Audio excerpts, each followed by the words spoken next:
Okay, I'm going to do sort of my own interpretation of David Lee's gravity golf swing, which certainly has something I studied for a year or two, trying to learn how to do it, and sort of influenced. It's never gone away as part of my thinking about the golf swing for sure. So, and then I'm going to use my own trainer as a way to, if somebody is interested in pursuing this, I think the trainer gives you some important clues as to the timing and forces that you need to use to do this swing. So the swing is basically, in a lot of ways, it's based on how you swing something that's heavy and putting that into your golf swing. So I'll do the basics of the swing. So I've used this term myself, which is the heave.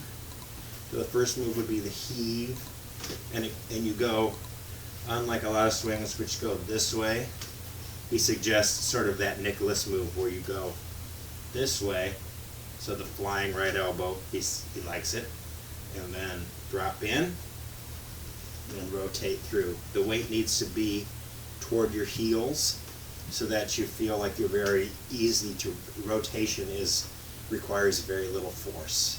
The idea is if you can get on your heels, you're sort of like on the edge of a barrel.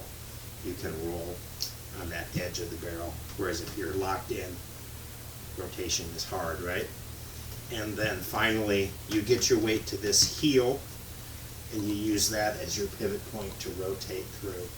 So heave, passive drop, so let gravity bring this down, and then rotate around that front heel is the basics. So I'll show you what the motion looks like as best as I can do it.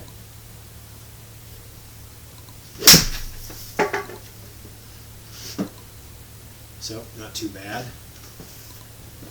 Pretty good shot, basically down the middle. So now, how do you get the sense of feeling those, I'm going to say 3 moments of force and the timing of what those are like? So the first one is the sort of active backswing. Dr. Kwan talks about the same idea. If you throw enough force into your backswing right off the ball, it does a couple things. It basically throws you onto the plane so you don't have to find the plane. So if you just add energy, you get extension, your body reacts to that pull and starts to move forward, so you're on plane, your sequencing is better, and obviously since you have some force, you're not going to throw yourself and be like this. Your arms are basically pulled away from your body, so you get some straightening of the arms because you've applied force here. So that force should be brief and right here. But with the trainer, you're just going to almost do that naturally. So you really just have to, you don't have to decide to do it, you just have to observe yourself doing it. So if I start from a standstill, and I'm intending to toss this up to, say, waist high, I'm going to move a little bit this way, and you'll just do this instinctively, so you don't have to plan it, but move a little bit this way, then use that shift to heave this up and kind of step into my right heel. So I'll show you what it looks like. So you can see that move right there, right? I applied force right here to get up to there. So that's your first move.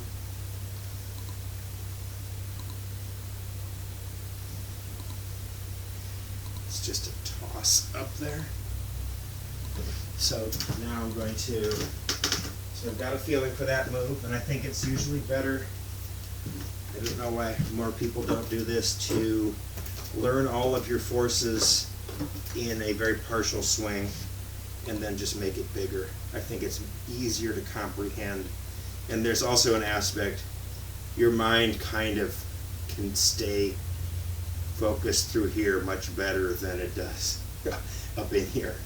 It sort of loses it because your eyes are no longer there, your attention never gets there. So easier to learn all the moves in the range that you can actually still see and keep your mind with. So I'm just going to work on that first move and then just let it go through the ball. So really, that was all I thought about, was first move and then just let it go. So not bad. Pretty good first move. Nice toss, comes to a rest. Okay, now part two. So do that until you feel like you can do it, and you can go through the 3 steps and then go back to step 1. You don't have to perfect step 1 and then try it. They're going to be interrelated, so you're going to want to spend some time with that, spend some time in transition, which I think is probably the hardest thing to relearn, and then spend time in the release or rotation part of the swing as how you're feeling that. So got my heave move.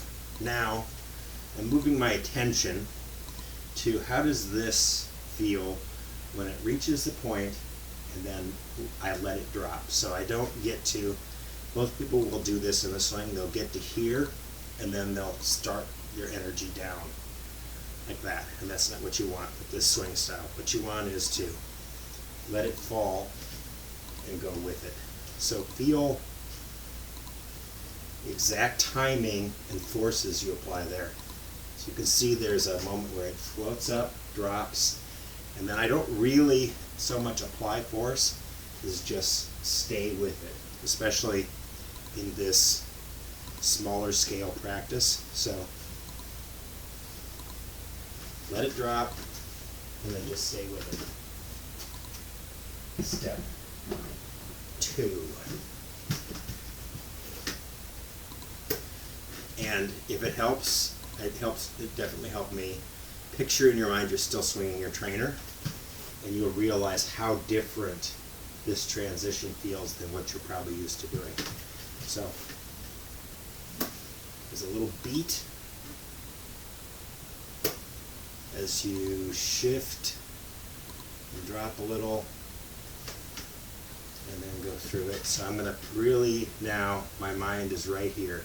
I think there's about one thing in your swing that if you're going to have your mind attend to it, one thing at a time is better. Your mind will become easily confused with more than that. So one thing at a time. I'm just paying attention now to this feeling here. Okay, so my immediate sensation is I'm taking more time there than I would have. I would have gone that a little more. So letting it fall and then rotating with it.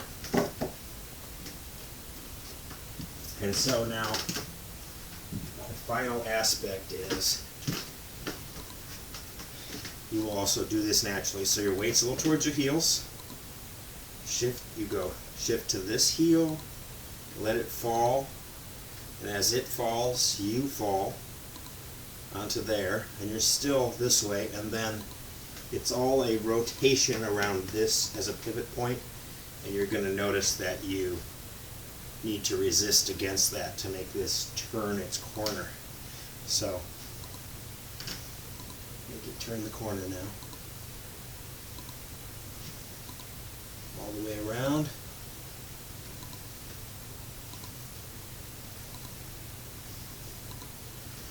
Turn the corner around there. And so I'm going to do that.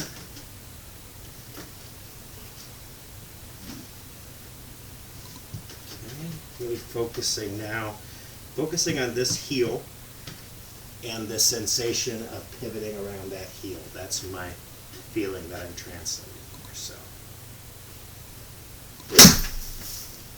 got a little farther away from that one than I need to be.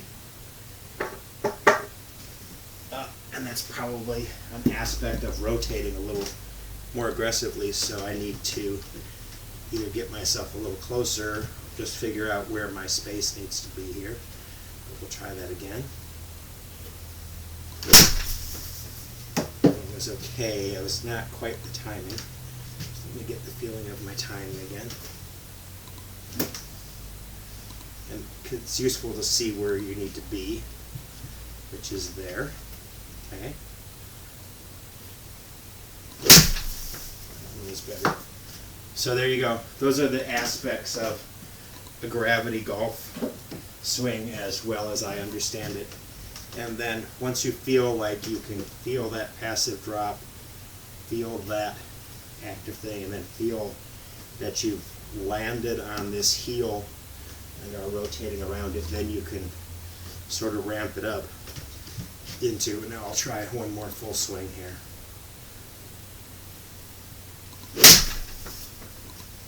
And there's the full-size version of it. So one of the things that's different, you'll notice, I'll say it again, that the arm goes more this way and that way, sort of like how you might throw a ball motion. So go ahead and let that arm travel back and then drop in that way.